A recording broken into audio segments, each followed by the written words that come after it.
Welcome back, and what a delight to have back in the studio with us today, Jason Atkinson, former state senator, and also he's a producer, host, and a narrator of a film called A River Between Us. We've aired the trailer here, and I asked Jason to come in and kind of give us an update, because the purpose of the movie and where we actually are now in the cause are kind of a little bit different.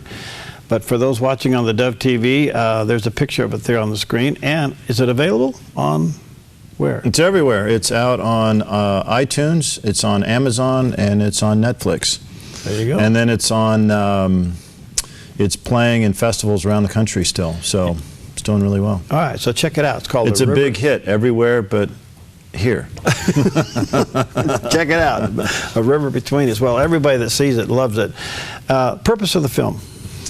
Well, the purpose of the film was to do what politics failed to do, which was to solve what has become the longest-running water war in the West, coupled by generations of racial divide, coupled by really a failure of the federal government to work with 2 states, 5 tribes, and one of the West's greatest rivers. So on one hand, it's a complete capsule of what not to do, and on the other hand, it's the absolute way forward for how to solve these conflicts in the country. The problem is that if you say the word Klamath to anyone, especially in Oregon, they already have a preconceived idea that they know what the story is and it's negative, and they already can tell you who the good guys are, the bad guys are. And if you go down that line of logic, most of that's never been true, but we've been kind of trained, at least regionally, to do it. So Congress has failed. Congress has failed the people, the Klamath, actually the last failure was with hostility. But been failing for 20 years. And so I've been involved with it for longer than 20 years. But the purpose of the film was effectively to make an audience that knows the real story, make it matter on the East Coast, knowing that if folks on the East Coast cared about this national model that happens to be in a place that no one knows called the Klamath, but they believed in the people, then there's a good chance that we could do something that every politician wants, which is cover. So instead of me asking a politician to be brave and to use their brain, I'll just make it really easy to do the right thing. And here's the cover, and oh yes, congressperson, you can take all the credit. Now, the credit lasts for what, 1 news cycle? And then in turn, what we've actually done is fix something that took 100 years to get broken. So it's a larger play, but the film is really the social level, the social capital to finish the deal. Again, check it out, Amazon, Netflix, A River Between Us. All right, so the movie came out. Not only the making of the movie was quite an experience, but the actual bringing the people together, becoming peacemakers among people who had drawn lines in the sand. That happened during the process of the movie. And what was so interesting to me to see that happen is that coalition held together. But where is it today? Well, the coalition is greatly strained because Congress failed, and because the White House would not believe what so many of us told them was reality. They said, no, we know better than you. And we said, you know, so did the Bush administration, so did the Clinton administration, so did the Bush administration, so did the Reagan administration. They all brought people to office who thought they knew better than we did and walk right down to failure. So the problem is what happened to the coalition. The short answer is that 2001 was a near disaster on the Klamath. That's what most people equate to the bad politics. That's when the water was shut off. That's when the bucket brigade. That's when you had people who rightfully so were afraid of their federal government. That's when you also had a flex of things happen really badly. On one side you had suicides, you had bankruptcies, and on the other side you had the kind of politics that we just saw in the Malheur. So we saw the conspiracy, we saw the threats of violence. I mean, it was really bad. And then when Fox News and when the news cameras all left, people really had no idea how bad it was. But out of those ashes became a group of leaders who got together, and they were 46 organizations. You can't get 46 men in a church in Southern Oregon to agree on anything. No. Imagine doing it with 46 organizations who all report to other people. So you're talking thousands of people. It takes over 10 years. They craft a deal. George W. Bush comes in, recognizes that 01 and 02 were failures, and before he leaves office puts into motion something that what ultimately came the agreement. The folks on the right said, oh, George Bush isn't all that conservative. And so, you know, you go down that rabbit hole. Schwarzenegger comes in, Ted Kulongoski come in, they sign the deal, they hand the pins to my son, we've done it, we've completed it, it's all over, and then people start losing elections. That coalition of 46 groups, and really it's a dozen people, about a dozen people, that's made up of tribal, from the Klamath tribe, irrigators from Northern California and Southern Oregon, and some tribal leaders downriver. They were really bonded together in a bunker mentality, but also knowing that they were breaking with years of tradition, of racism, of failure, and they were going to forge something new. And it cost them all dearly. It cost them relationships, it cost them snickering, it cost on the Republican side, people saying you're not conservative enough. On the Indian, Native American side, they were being accused of being compromisers. I mean, it was just the worst of the worst. And then in 2014, that was when the agreement ended. I bet the farm that Congress would fail in 2014, pushing us into a one-year extension. And that's a whole bunch of legal behind why that happened. But Congress did fail. The congressman for this area killed the bill. Pretty much no one said anything except for those involved. And we went into a one-year extension actually for 10 months. In the course of that 10 months, the film came out. My work with the White House was in full swing, full pressure with Secretary Jewell, full pressure with CEQ and with the Chief of Staff and all the way down the line. And the strategy was always, have the United States federal government take the dams off the table, which are really not part of the deal. They really are a red herring. They cause people's head to explode that don't understand the issue, but they're never going to be there anyway. It's almost a giveaway. But for the perception of bad politics, remove the dams, and that allows Congress then to relax and pass the other two components for agriculture and for tribes. We came around knowing we're on a one-year extension. We came in, everyone's on board. I thought we had the deal the week that the Paris bombings happened. I really thought that's when we had it. And then things started to get really tricky. We had one of the key leaders, one of the key relationship builders in the coalition from the Yurok passed away from a heart attack, and it was unexpected. It was, we all believe, very stress-induced. That was a huge setback for the cause. We had the leader of the agriculture for irrigators, the key guy, the first guy to actually make peace, decided he just couldn't take getting pounded on from Republicans so much, being pounded on locally, that after, over 10 years, he decided to retire. So that was a huge loss in that organization. So the coalition, it's a long answer to, the coalition is very strained right now. And then when Congress failed this time and the White House let them fail, it was, it's been a lot of dismay. People are really genuinely, people that know the story are hurt. Wow. All right, let me take a break here. When we come back, I want you to tell us, why did Congress not take advantage of this? When you have farmers, Native Americans, power companies, and anglers all wanting something done, basically come together, why would they turn their back on that? And you can answer that question. We'll be right back in just a moment. I'm Paulina Leiser, producer of Focus Today.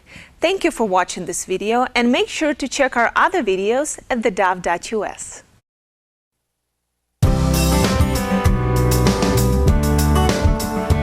Okay, we're back, and our special guest today, Jason Atkinson. He is, former state senator for quite a few years, serving in the Oregon legislature. He's the host and producer and narrator of a movie entitled A River Between Us, and we're talking about the impact of that movie and perhaps the lack of movement by Congress. But for those who are not familiar, you can go to any of the sources and download the movie. It is on Netflix and Amazon, and just maybe type in A River Between Us. But let me just give you a little sample of what's about. Here's a little trailer on the movie. The Klamath River Basin stands to become the largest river restoration project in United States history. Bigger than the Everglades, bigger than anything we've attempted before. There are communities hanging on by a thread right now, and we have got to have some stability. Anybody who's been seriously involved in water issues in this basin in the last couple decades has, for example, received death threats. We queued up the wrong one. Sorry about that. That's part of the movie, but that's not the trailer. That's part of the movie. Well, let me ask you the question. All right, so the movie and all the dynamics you explained to us, and you're bringing these people together who were, for the most part, enemies. And they have agreed something else has to happen. Government has failed. And you brought the people together to show the government that the people can take care of this. And then the government failed again. Why would they turn their back on this? A couple of things. First of all, I won't take credit for bringing people together. I think there was a lot of folks, myself included. We all played various roles of getting and holding people together. My problem, even before the film, was I just knew too much. I had too many relationships with folks on the entire length of the river. I know too many Native American friends. I have too many white friends. I know too many people in agriculture. I know too many people in ranching. There's a problem with knowing everybody, because everyone calls me to complain, and I found myself into an ability to broker certain things that were helpful.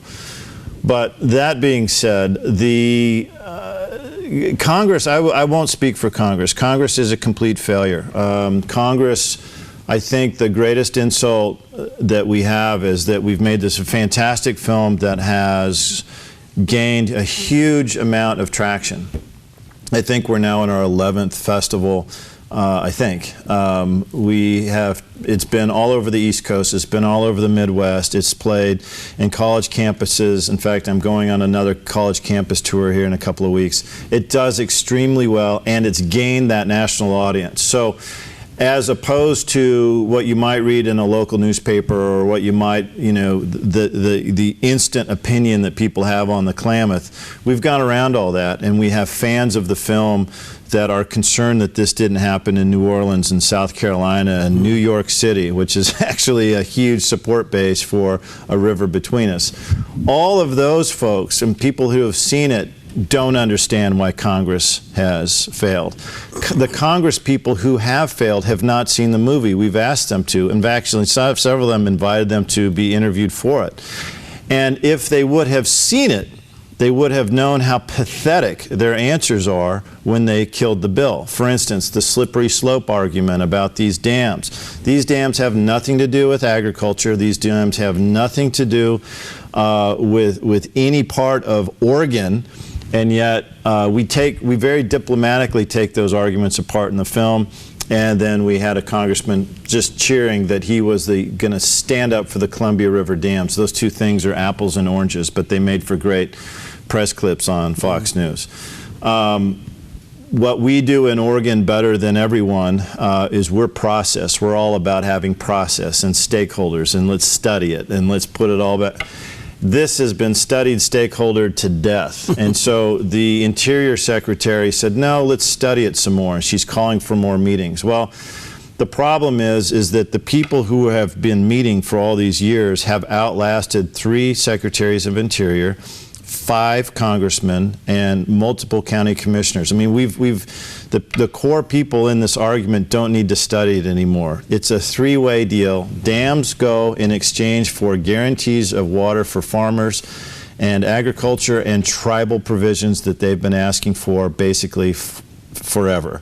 And so the underlying respect is that when the federal government plays process, it disrespects the people on the ground. It disrespects agriculture, it disrespects the community, it disrespects people and tribes. That's the greatest tragedy here, is the federal government once again has disrespected the people. So what do we do? I just turn up the volume on the film. And so the film now is headed back to the Rockies. It's going to San Francisco. When it hit Netflix, it just went, it went everywhere. I was out last night, actually, dressed slightly worse than I am this morning, and someone goes, "Oh, you're the guy from the film," which is really great, because that never happens.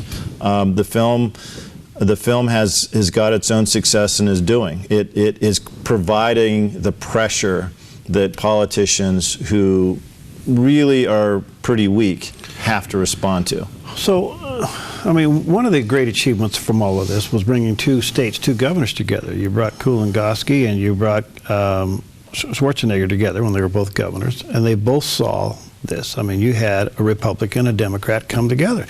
Wasn't that convincing enough for the federal government to look at? No, because what happened is then the folks on the far right, the Tea Party, thought it was a conspiracy, and that Schwarzenegger wasn't that good of a Republican, and George Bush wasn't that good of a Republican, and therefore it's evil.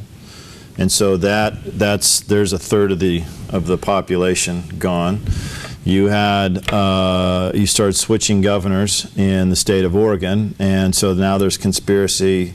We have a death by 1,000 cuts locally, so it's hard to get back up to the platform that the film provides. That's why film is such a powerful cultural lever, because you can go around all of the scary conspiracy and get right to culture. So the problem we had with the film is, and then writing it was, how do you make this matter to somebody that doesn't care? Right? Yeah. That's really hard. So how do you make a story about a place no one's ever heard of and about fish and cowboys and Indians, effectively? How do you make that care to someone that takes a subway to work? Well, that was the mission the whole time. Make it matter to someone that doesn't care, that takes a subway to work, that doesn't have a greater exposure to these issues. And that's the success of the film. That's what we did really well. Again, you can go to Amazon, Netflix, elsewhere, and just when you do your search, just put in River Between Us, A River Between Us, and up will pop the film, and let me encourage you to take a look at it.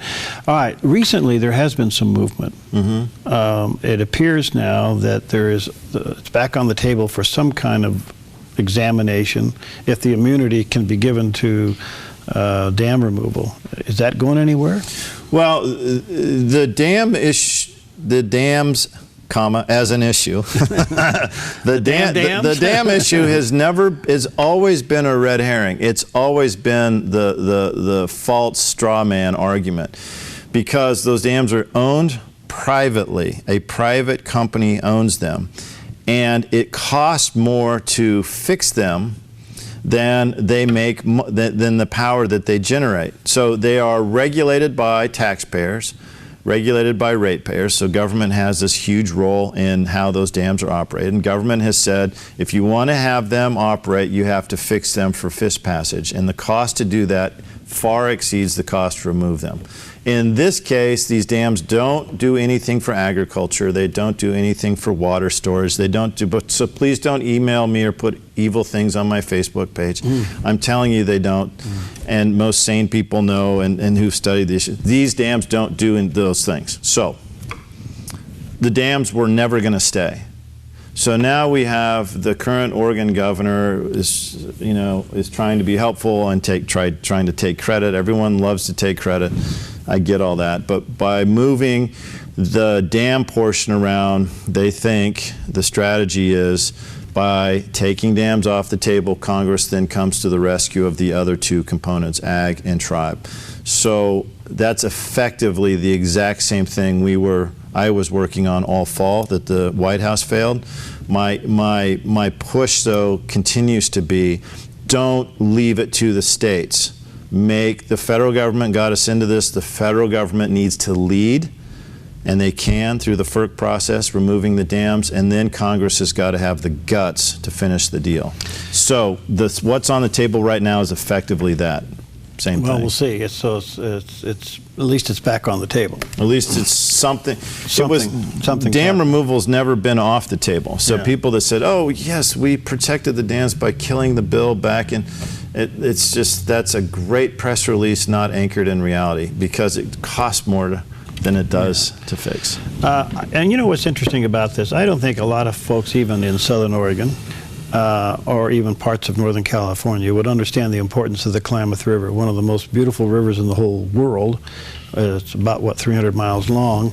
And but I don't even think a lot of us know. It's an exit on I-5 at Highway 96. Well, you know, I mean, if you live there, you don't. You know, if you live there, you don't use it. I mean, who goes to Crater Lake? People that really don't live in Jackson, Josephine, and Klamath County. I mean, we go there maybe once a year. Probably not. You know, we lose because of our proximity to something. We don't take advantage of it, and we lose some of the special. But the Klamath River is one of the great rivers of the West, and the story is one of the great American stories in the modern day. It really, these people who are in the film really are the people you want to build the whole country on. I think that's another point too, is when you see the film, you'll realize that people can fix their own problems. We really don't need the government to do it. They came up with their own solutions, and I think that's one of the clear messages that comes out of the film. Again, let me encourage you. You can go to Netflix. It's on Amazon. Where else? Name all the spots. Netflix, Amazon, iTunes. And then it's playing select screenings. If you go on our website, you'll see them. Okay. We played the San Francisco Festival that's coming up. It'll be at Utah State. It'll probably be at Furman University in South Carolina. It's playing all over. All right, so check it out. Enjoy it. River Between Us. Yeah, enjoy it. Take a look at it. So when you hear this subject in the news, and it's been in the news a lot, in and out of the news a lot, you'll have a better understanding of what's really going on there. And then share with your friends, you know. Tell them to go and watch it as well. And it's right there on Amazon, Netflix, and all the other iTunes. But once you see it, you'll get it. So thanks for coming in. All right, we'll see you next time on Focus Today.